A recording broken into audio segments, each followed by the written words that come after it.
Good evening viewers, welcome to the channel stock guru and case. Daily dose आपका लेकर आया हूँ वापस आज की मार्केट डिस्कस करने। Specially the channel is based on index trading and stock options. तो जो भी ऑप्शंस के थ्रू अर्निंग करना चाहते हो या सीखना चाहते हो कि कैसे डे ट्रेड में ऑप्शंस का हम इस्तेमाल करके पैसा कमा सकते हैं, तो प्लीज़ इस चैनल के साथ लगातार बने रहिए और लोगों को भी बताइए। बेल आइकन प्रेस करके सब्सक्राइब का बटन दबाएं और stay tuned with this channel. Channel में रोज मैं बताता हूँ कि मॉर्निंग और लास्ट आवर के समय में एक लाइव स्ट्रीम में भी रहता हूँ इन लाइव मार्केट, जहाँ मैं लाइव ट्रेड सेटअप्स के बारे में बताता हूँ which definitely helps people to earn money.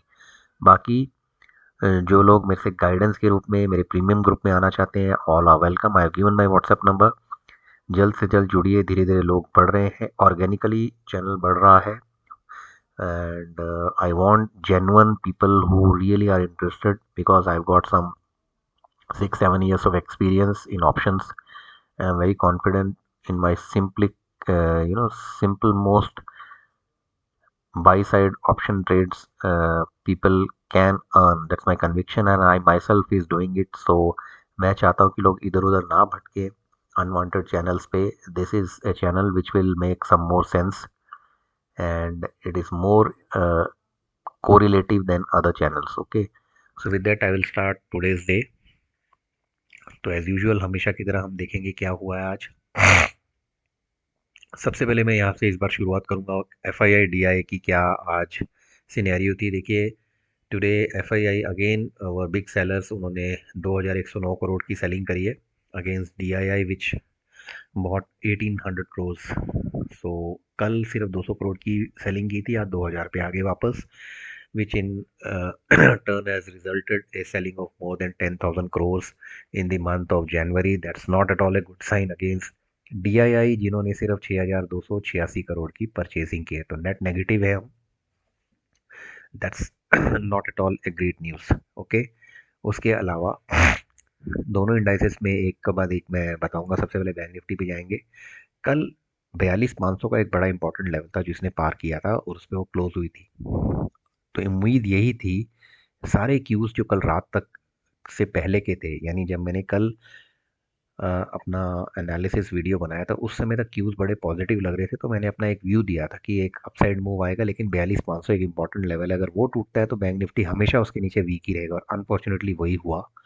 और it went as low as 41,835, यानी 41,800 के लगभग आसपास तक आ चुका था। ओके, खुला ये गैप अप पे ही 60-70 पॉइंट के, लेकिन उसके बाद सस्टेन नहीं हुआ। तो अगर आप देखें, ये इसका चार्ट है 5 मिनट का, और हैवी फॉल हुआ इसमें।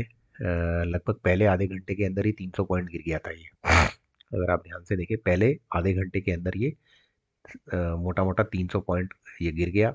उसके बाद स्लोली और स्टडीली ये अपने एक एक लेवल को तोड़ता रहा। फिर 42,000 का जो एक वाइटल लेवल है, ये इसने लगभग 1 बजे के आसपास तोड़ा। वहाँ से इसने डे लो बनाया, और लास्ट अगर इसको ध्यान से देखें तो इसने एक डब्लू पैटर्न से एक थोड़ी सी स्मार्ट रिकवरी की from 41,830 levels to roughly again regaining 42,000 levels. But all in all heavy falls, SBI, HDFC, ICICI सब गिरे except Indus bank for certain reasons.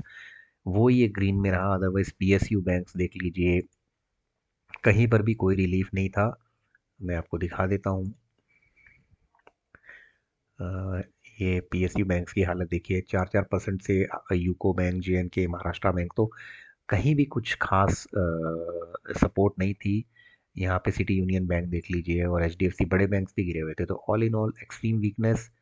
PCR का डेटा भी वही शो करता हुआ, बैंक निफ्टी का PCR बिलो 0.6 है, तो which is again very very weak indication. कहीं से भी कॉन्फिडेंस नहीं था कि ये रिबाउंड होगा। सिर्फ वो आखिरी जब 3 बजने में 5 मिनट थे, तो वही 3 बजे की कैंडल का कमाल समझिए, 10-15 मिनट के लिए मार्केट ने अपने आप को रिवाइव किया। But highly disappointing, because US market सुबह से ही ढीले थे, तो उसका असर हमारे बैंक्स पे आने लग गया, राइट। निफ्टी का देख लेते हैं हाल। निफ्टी का भी वही था, 18,101 पे कल क्लोज हुआ था, यानी इसके लिए 18,100 वाज एक इम्पॉर्टेंट लेवल।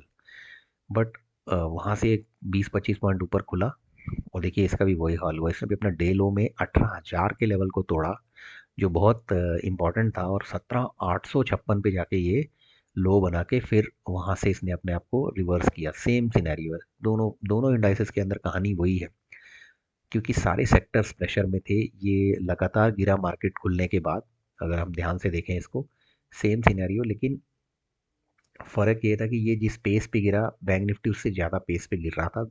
गिर दोनों ही रहे थे।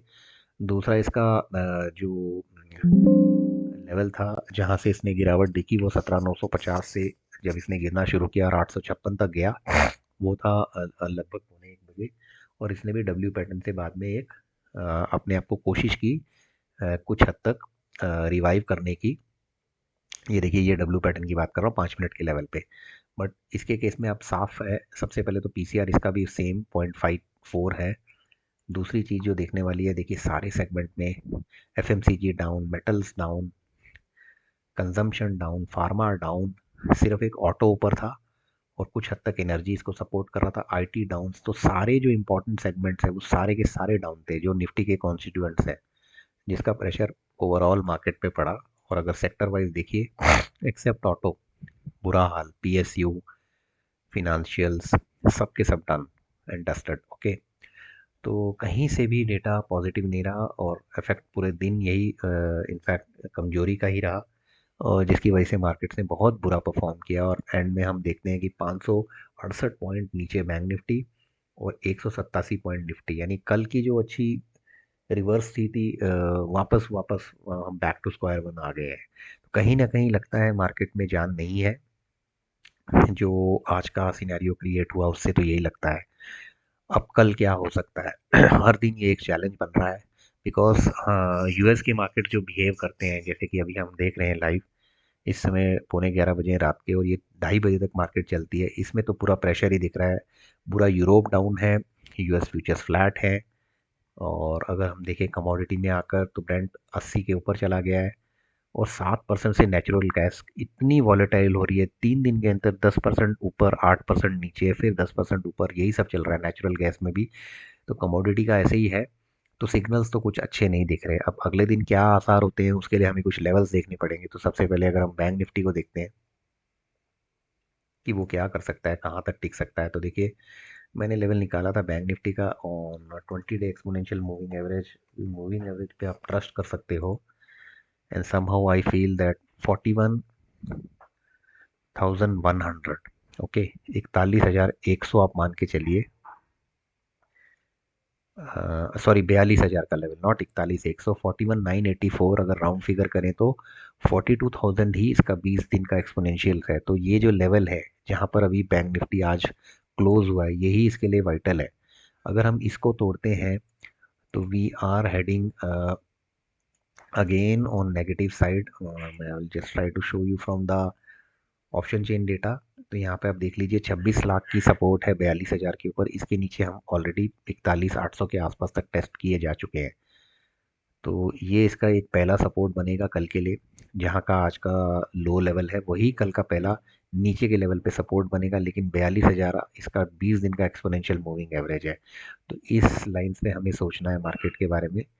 इसके नीचे गिरता है तो एविडेंटल हम 41,500 की तरफ जा रहे हैं। ओके, अब इसके ऊपर अगर हम देखते हैं 42,000 के आसपास, तो वहाँ पे इसको 42,200 के ऊपर एक अड़चन है, 42,200, और उसके ऊपर इसको अड़चन ही अड़चन है। तो कहीं ना कहीं वीक है इंडिकेशन, सेल ऑन राइज के सिनेरियो में हम ज़्यादा दिख रहे हैं बैंक निफ्टी के हिसाब से।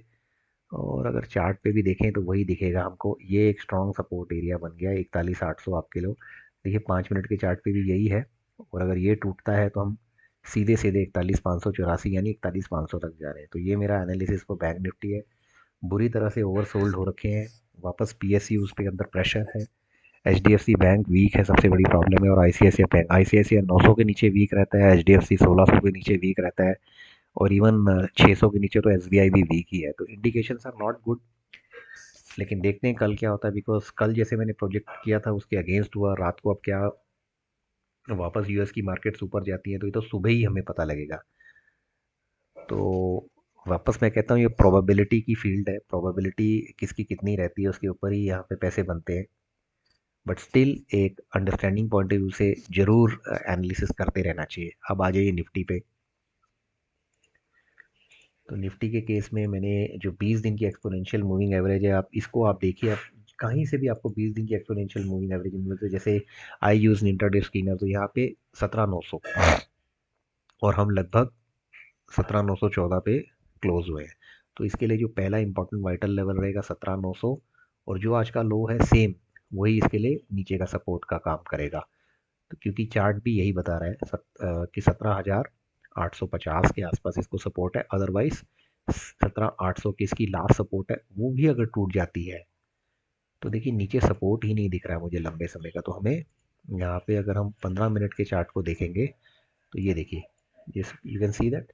तो 17,800 is it's very very important and vital support. If that gets broken, so we are heading below 17,700. It can go till 17,700, till 17,660 also, जो काफ़ी वीकनेस दिखाएगा। लेकिन क्या ऑप्शन चेन की तरफ देखते हैं, वहाँ पे क्या दिखता है? वेल, हम बात कर रहे हैं यहाँ पे, हम लोग अभी 17,900 के आसपास है, तो 17,800 ही इसका वाइटल है। अगर 17,800 टूटता है तो हम 17,700 के आसपास का एक सपोर्ट ले लेंगे नीचे की तरफ में। ऊपर की तरफ में मुझे वही है कि 18,000 एक बहुत बड़ा हर्डल है अब इसके लिए। वहाँ पे बहुत बड़ी शॉर्ट कवरिंग की ज़रूरत है, बिकॉज 18,000 को पार करना will not at all be easy. Almost 1,34,00,000 open interest है यहाँ पे कॉल साइड में। और कल याद रखिए वेडनेसडे है, पेनल्टीमेंट डे है। उसके बाद वीकली क्लोजिंग भी आ रही है। डेटा और मार्केट जो दुनिया की है कहीं से भी सपोर्ट नहीं कर रहा, तो कौन सा सेक्टर ऊपर आएगा? आज सिर्फ ऑटो के भरोसे निफ्टी था। तो ये अपने आप में सेल ऑन राइस की मार्केट ज़्यादा लग रही है। तो let's see how it shapes up tomorrow. So मोटा मोटा मैंने सारी चीज़ें कवर कर दी। और सबसे जो डराने वाली बात है इंडिया विक्स है। देखिए वॉलेटिलिटी इंडेक्स जो है वो फियर का इंडिकेटर है बेसिकली। अनसर्टेनिटी, फियर, जब भी ये बढ़ेगा इसका इन्वर्स कोरिलेशन होगा, यानी ये बढ़ेगा तो आपका निफ्टी या इंडेक्स जो है वो नीचे ही गिरेगा। अब देखते हैं, आज तो 5.8% से ये बढ़ा है और उसका इफेक्ट आप साफ देख रहे हैं। और जैसे मैं हमेशा कहता हूँ, always keep an I on the PCR data. तो ये इनिशियल क्यूज है, बाकी आपको चार्ट के थ्रू, ऑप्शन चेन के थ्रू और वर्ल्ड मार्केट्स में जो हो रहा है उसके थ्रू आइडिया लगता ही रहेगा। सो ये था मेरा आज क्विक एनालिसिस। देखिए analysis analysis can not be 100% right, as market is all about speculation and probability. यहाँ पे आप डेटा को देख के अपना एक अंदाज़ा लगाते हो। तो मुझे उम्मीद है मेरी एनालिसिस को आप पसंद करेंगे, मेरे चैनल की अप्रोच को आप पसंद करेंगे। I am a mature guy who is there in the field for quite some time now. So, with my experience, I can say if you stay with me through this channel or get in touch with me through my WhatsApp, I will be great help to you. So, please support the channel and keep watching it on regular basis. That's it for today. Bye bye and take care.